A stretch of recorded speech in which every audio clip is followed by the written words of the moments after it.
Hello बच्चों, simplifying में सबका स्वागत है। अब हम लोग इंटीग्रेशन स्टार्ट करने जा रहे हैं। देखो, इंटीग्रेशन का मतलब होता है एंटी डेरिवेटिव। तो पहले बेसिक कॉन्सेप्ट समझ लेते हैं, उसके बाद हम लोग क्वेश्चन शुरू करेंगे। तो देखो, एंटी डेरिवेटिव का मतलब ये होता है कि अगर किसी फंक्शन का तुम्हें डेरिवेटिव पता है, तो यानी कि डेरिवेटिव अगर तुमने किसी चीज़ का निकाला है तो उस चीज़ का अगर तुम इंटीग्रेशन निकालोगे तो फिर से वही चीज़ आएगा।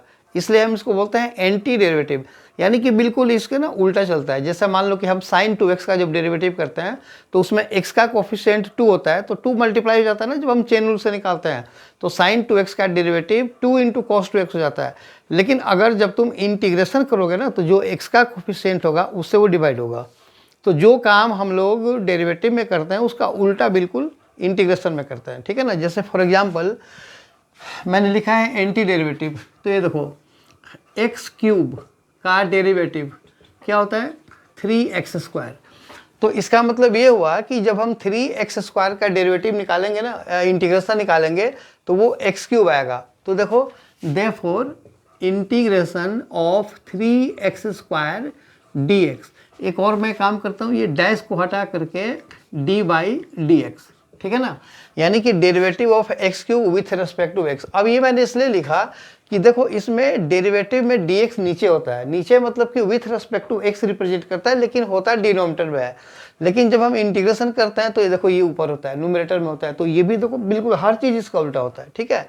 तो इसका आंसर 3x² है। तो इसका मतलब कि इसको जब तुम इंटीग्रेट करोगे ना तो x³ आंसर आएगा। अब जब x³ हम लिखेंगे x³, तो एक और चीज़ हम लिखते हैं, ये होता है यहाँ पे +c। और इसीलिए हम स्टार्टिंग जो हम इंटीग्रेशन करते हैं ना वो इनडेफिनिट इंटीग्रल होता है, क्योंकि हमें इस c की वैल्यू नहीं पता कि वो मतलब कितना है, 2 है, 9 है, 7 है, हमें नहीं पता। तो इसीलिए इसको इनडेफिनिट बोलते हैं। अच्छा, दूसरी बात कि यहाँ पे c आया, तो जिस तरह से अगर हमें इसका डेरिवेटिव ये पता है तो इसका इंटीग्रेशन ये होता है, ठीक उसी तरह से अगर इसका डेरिवेटिव, इसका इंटीग्रल अगर ये है तो इसका डेरिवेटिव ये होना चाहिए। यानी कि अगर तुम रिवर्स चेक करोगे तो x³ + c, तो c तुम्हें पता है कि x³ का डेरिवेटिव तो हो जाएगा 3x², लेकिन c का डेरिवेटिव 0 होता है। इसलिए यहाँ पे ये जो dx³/dx है 3x² है। अगर मान लो यहाँ पे कोई c भी अगर लिखा होता तो कोई फर्क नहीं पड़ने वाला। इसी वजह से यहाँ पे भले ना हो, लेकिन जब हम इंटीग्रेशन करते हैं तो हमें लास्ट में c लिखना पड़ता है। आई होप ये समझ में आया, ठीक है ना। तो देखो ठीक उसी तरह से अब ये अलजेब्रिक है। अब तुम्हें समझना ये है, यहाँ तो हमने एंटी डेरिवेटिव लिखा है, लेकिन हर जगह हम एंटी डेरिवेटिव तो लिखेंगे नहीं ना, तो तुम्हें प्रॉपर मेथड पता होना चाहिए। तो जब तुम इसको इंटीग्रेट करते हो ना, तो देखो ये जैसे हम डेरिवेटिव भी करते हैं तो कॉन्स्टेंट को बाहर रखते हैं, तो इंटीग्रेशन में भी अगर तुम कॉन्स्टेंट को बाहर रखोगे तो इसका मतलब हो गया कि हमें अब x² का इंटीग्रेशन निकालना है। अब देखो इसका आंसर x³ है, इसका मतलब कि ये जो 3 बाहर है वो कट जाना चाहिए।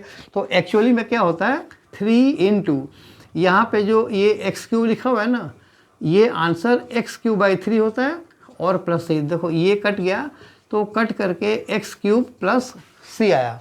समझ में आया।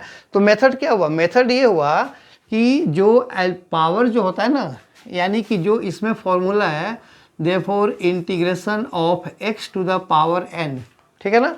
यहाँ पे देखो क्या लगा है, x² का इंटीग्रल x³/3, यानी कि जो भी पावर है उसमें 1 को ऐड कर दो और जो नया पावर बनता है उससे डिवाइड कर दो। तो x⁴n का जो इंटीग्रेशन होगा x⁴n+1 डिवाइड बाई n+1 और प्लस c तो हमें लगाना ही होता है। इसमें एक रेस्ट्रिक्शन है, वो भी मैं बताता हूँ। रेस्ट्रिक्शन ये है कि n is not equal to -1। अब तुम खुद देखो कि n is not equal to -1 क्यों लिखा हुआ है, क्योंकि अगर n की वैल्यू -1 हुआ मान लो, तो ये x⁴ if n equal to -1 then integral of x⁻⁻1 dx। तो ये क्या हो जाएगा, x⁻, ये 0/0 हो जाएगा ना, तो anything by 0 is not define, है ना, इस वाले फॉर्मूले से। तो इसीलिए n is not equal to -1 होना चाहिए। अच्छा, तो जब n इक्वल टू -1 तो हम करेंगे क्या, तो हम ये नहीं करेंगे। अब जब ये ऐसे आएगा तो हम इसको लिखेंगे 1/x dx। तो बात तो एक ही है, लेकिन चूंकि मैंने बोला कि जो इंटीग्रेशन होता है वो एंटी डेरिवेटिव होता है, तो तुम अब याद करो कि किस चीज़ का डेरिवेटिव 1/x होता है, तो तुम्हें मिलेगा कि log x का डेरिवेटिव 1/x होता है। तो हम इसमें x to the power n वाला फॉर्मूला जब -1 होगा ना पावर, तो उसको हम ये लिखेंगे और उसमें एक्शन का फॉर्मूला नहीं लगेगा, इसका आंसर होगा log ऑफ x प्लस सी। समझ में आया? तो इसीलिए n इक्वल टू -1 के केस में x to the power n वाला फॉर्मूला नहीं लगता। ठीक है, तो अभी हम लोग और करेंगे। आई होप ये वीडियो समझ में आया। अगर आए तो इसे लाइक करो, शेयर करो, सब्सक्राइब जरूर करना। Thank you.